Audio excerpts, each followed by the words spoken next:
बिस्मिल्लाहिर्रहमानिर्रहीम। Fourth year class इस हफ्ते का तीसरा लेक्चर स्टार्ट करते हैं। आज हमने डिस्कस करना है application of crystal field theory to octahedral complexes. और ऑक्टाहेड्रल कम्प्लेक्स में हम यहाँ पे एग्जांपल ले रहे हैं complex of titanium with 6 fluoride ligands. Titanium की अगर आप इलेक्ट्रॉनिक कॉन्फ़िगरेशन देखें, टाइटेनियम हैज़ 22 इलेक्ट्रॉन्स.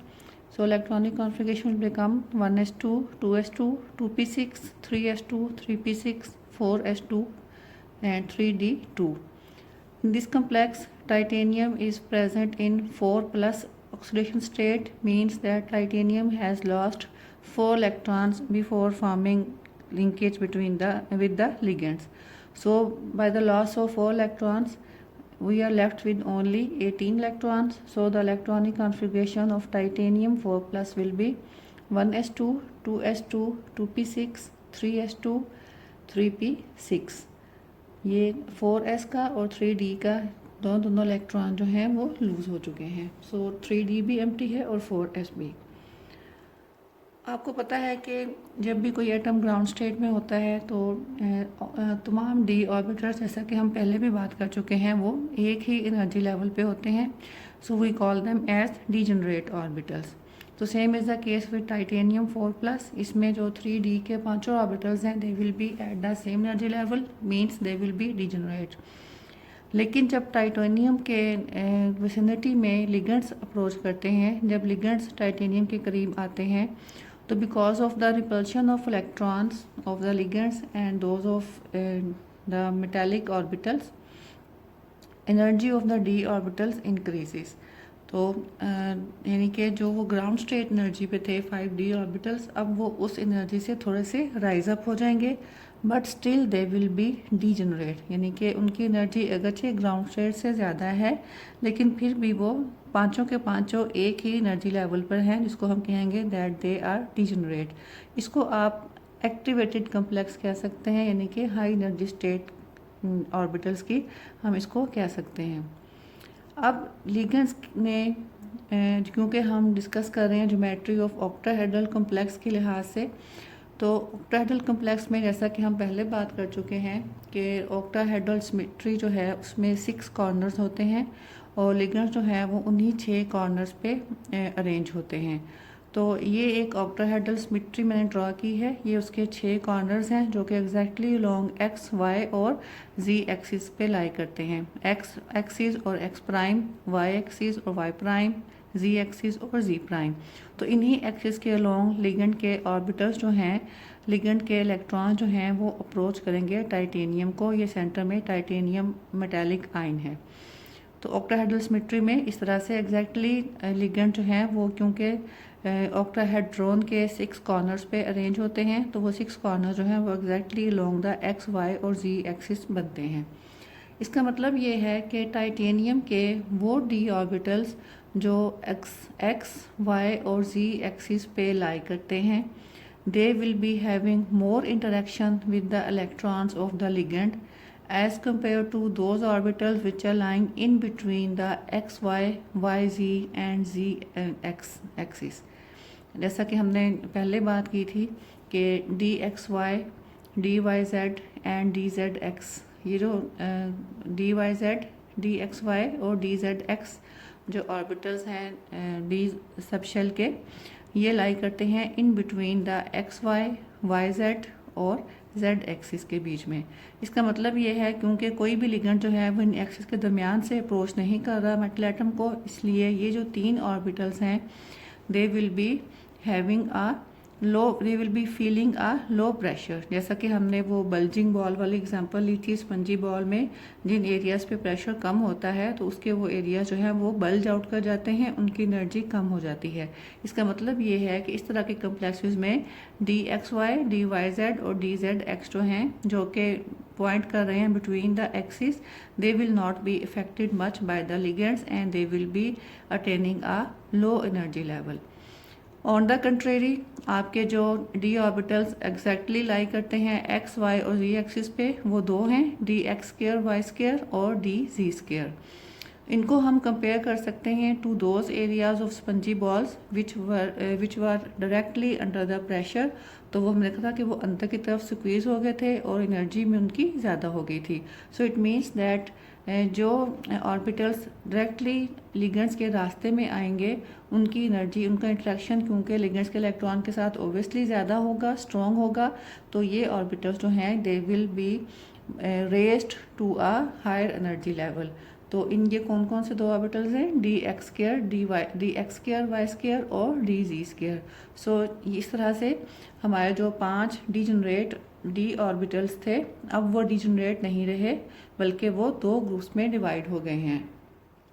जैसा कि आप इस डायग्राम में देख सकते हैं ये 5d ऑर्बिटल्स हैं जो कि अपने ग्राउंड एनर्जी स्टेट में थे, टाइटेनियम के 5d ऑर्बिटल्स, और ये सब के सब एक ही एनर्जी लेवल पे हैं यानी कि ग्राउंड स्टेट में हैं, डीजनरेट हैं।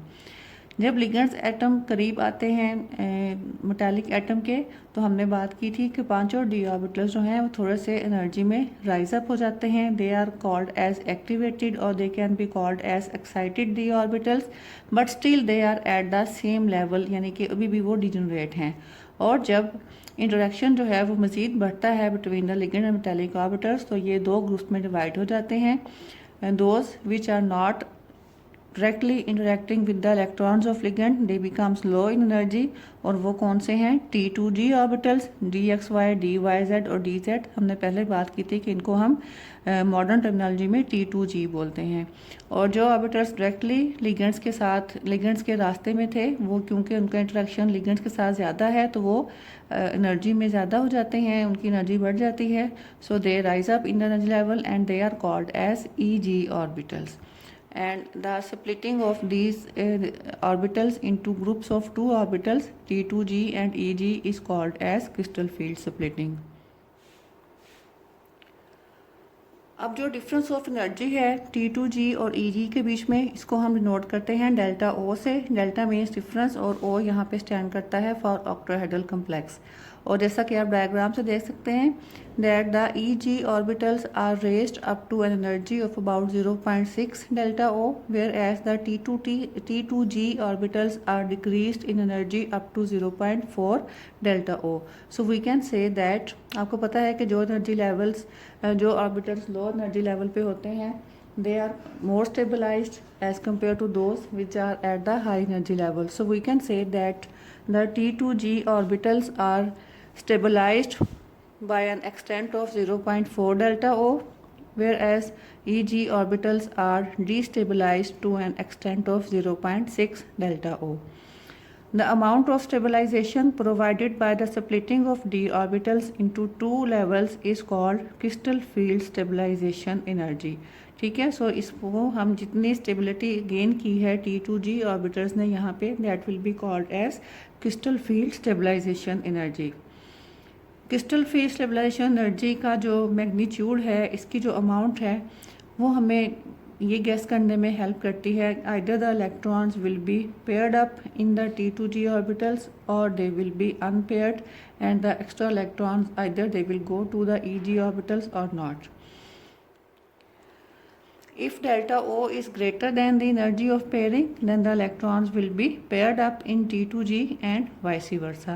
यानी कि अगर डेल्टा O जो है वो एनर्जी ऑफ पेयरिंग से ज़्यादा है तो इलेक्ट्रॉन जो हैं वो पेयर अप हो जाएंगे T2G में, और अगर delta O energy of pairing से कम है तो फिर इलेक्ट्रॉन जो हैं वो उस एनर्जी गैप को कवर करके ऊपर जंप कर जाएंगे EG में और T2G में पेयर अप नहीं होंगे। The complexes with paired electrons in T2G are called low spin and strong field complexes, whereas those with unpaired electrons in T2G and EG are called as high spin and weak field complexes. अब ये जो crystal field splitting है यानी कि किस हद तक gap है between the T2G and EG orbitals के बीच में एनर्जी गैप कितना ज़्यादा है, इसमें बहुत सारे फैक्टर्स इसको डिसाइड करने में बहुत सारे फैक्टर्स जो हैं वो पार्टिसिपेट करते हैं। सबसे इम्पोर्टेंट फैक्टर जो है उसमें वो है नेचर ऑफ लिगेंड्स। आमतौर पे देखा गया है कि अगर मेटल एटम को हम सेम रखें और डिफरेंट किस्म के लिगेंड्स के साथ उसका कम्प्लेक्स स्टडी किया गया तो ये देखा गया कि ligands which have larger negative charge they provide a greater amount of crystal field splitting.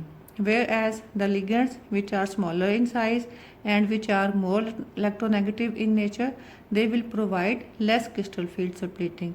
For example अगर आप कंपेयर करें अमोनिया और फ्लोराइड को, तो फ्लोराइड जो है ये एक स्मॉलर साइज़ का एटम है, आपको पता है, और इसके ऊपर नेगेटिव चार्ज भी है, और आपको पता है कि ये हाईली इलेक्ट्रोनेगेटिव एलिमेंट है, मोस्ट इलेक्ट्रोनेगेटिव एलिमेंट है। तो बिकॉज ऑफ दीज प्रॉपर्टीज़ ये बहुत कम क्रिस्टल फील्ड स्प्लिटिंग जो है वो प्रोड्यूस करेगा, क्योंकि हमने बात की कि smaller and electronegative ions will produce less crystal field splitting.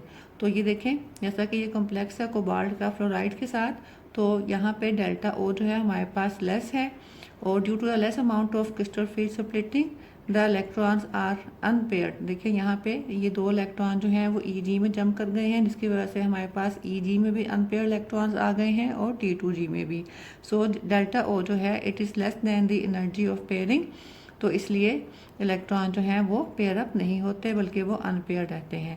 उसके मुकाबले में जब आप बात करें यही कम्प्लेक्स कोबाल्ट का मेटालिक एटम सेम है लेकिन कम्प्लेक्स है अमोनिया के साथ, तो क्योंकि अमोनिया हमने बात की कि अमोनिया में नाइट्रोजन के पास दो इलेक्ट्रॉन पेयर्स एक इलेक्ट्रॉन पेयर होता है जो कि हम लोन इलेक्ट्रॉन पेयर इसको बोलते हैं, तो ये अपना नेगेटिव चार्ज जो है वो ज़्यादा इफ़ेक्टिवली डी ऑर्बिटल्स के ऊपर फोकस कर सकता है, या आप कह लें कि मेटालिक एटम के साथ ज़्यादा इफ़ेक्टिवली ये लिंकेज जो है वो बना सकता है। तो बीइंग अ स्ट्रॉन्ग लिगेंड, तो ये जो क्रिस्टल फील्ड स्प्लिटिंग प्रोड्यूस करेगा वो ज़्यादा होगी as compare to that produced by the fluoride ions. देखिए यहाँ पे डेल्टा ओ फ्लोराइड के मुकाबले में कितना ज़्यादा है।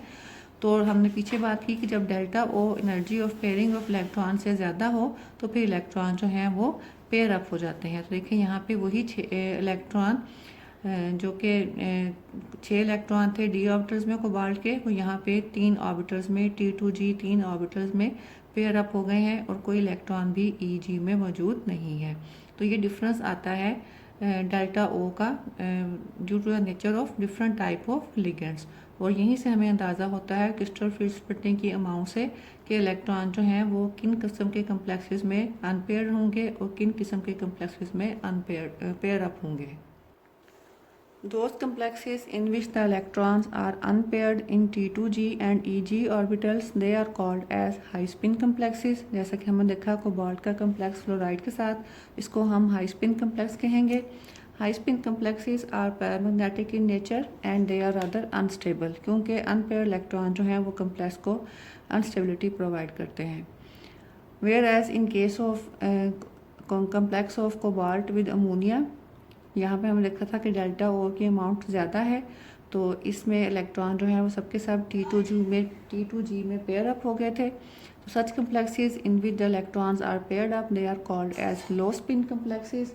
The low spin complexes are diamagnetic in nature, और ये कम्प्लेक्सेस जो है वो कंपैरेटिवली ज़्यादा स्टेबल भी होंगे। नीचे एक ऑर्डर दिया गया है डिफरेंट टाइप के कम्प्लेक्सेस का डिफरेंट टाइप के लिगेंड्स का, कि कौन कौन से लिगेंड्स जो हैं वो ज़्यादा स्प्लिटिंग प्रोड्यूस करते हैं और कौन कौन से लिगेंड जो हैं वो कम स्प्लिटिंग प्रोड्यूस करते हैं। The ligands which produce a greater amount of splitting और greater amount of delta O, they are called as strong field ligands. उसमें आपके पास एग्जांपल आती हैं कार्बन मोनोऑक्साइड लिगेंड है, साइनाइड और नाइट्राइट लिगेंड। जबकि इंटरमीडिएट फील्ड लिगेंड्स यानी कि जो ना तो ज़्यादा स्ट्रॉन्ग लिगेंड्स हैं और ना ही ज़्यादा वीक, उसमें आता है EN stands for ethylene diamine, ammonia और वाटर। उसके बाद हैं आपके पास वीक फील्ड लिगेंड्स यानी कि जो बहुत कम स्प्लिटिंग प्रोड्यूस करते हैं, डेल्टा ओ जिनका कम होता है। उसमें आपके पास आते हैं फ्लोराइड, हाइड्रोक्साइड, क्लोराइड, ब्रोमाइड और आयोडाइन। तो ये हमने देखा कि किस तरह से लिगेंड्स जब अप्रोच करते हैं सेंट्रल मेटल एटम को, तो उसके डी ऑर्बिटल्स को वो किस तरह से दो ग्रुप्स में डिवाइड करते हैं according to crystal field theory. Next lecture में इंशाल्लाह हम देखेंगे कि क्रिस्टल फील्ड थ्योरी के लिहाज से हम 4 कोऑर्डिनेशन नंबर वाले कम्प्लेक्सेस की स्ट्रक्चर को कैसे डिस्क्राइब कर सकते हैं। उस वक्त तक के लिए अल्लाह हाफिज़।